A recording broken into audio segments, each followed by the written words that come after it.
news now from the 5 News Centre. Here's Katie. It's just gone 10 to 11. I'm Katie Ledger. New footage in tonight shows what's left of the World Trade Center in New York following Tuesday's terrorist attacks. At the center of the disaster area, known as Ground Zero, workers continue to dig feverishly to find anyone alive in the 450,000 tons of debris. More than 5,000 people are still listed as missing.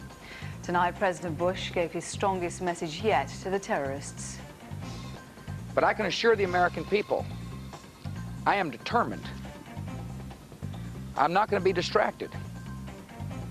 I will keep my focus to make sure that not only are these brought to justice, but anybody who's been associated will be brought to justice. Earlier, the Prime Minister said that he would stand by President Bush and also declared war on terrorism. He insisted that Britain must be ready to fight.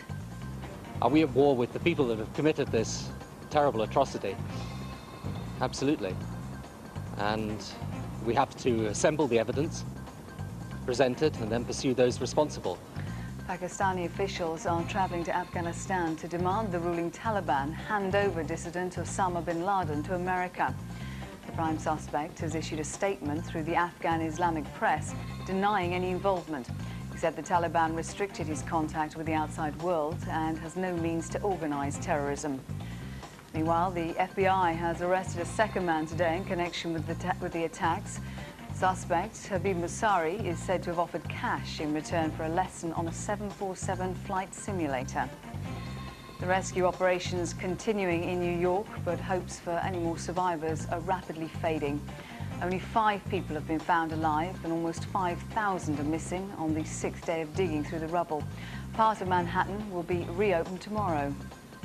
We're going to continue to clean up the area and get things as back to normal as possible by Monday.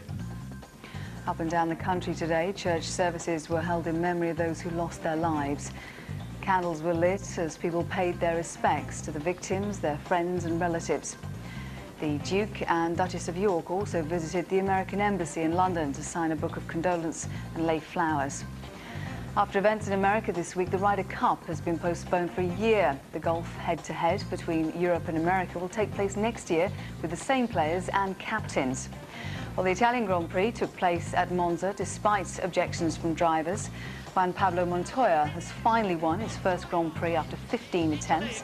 Rubens Barrichello came second, but his Ferrari teammate, world champion Michael Schumacher, had to settle for 4th place.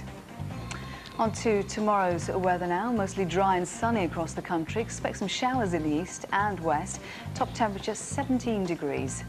That's it. I'm back with more at 10 to 11. See you then.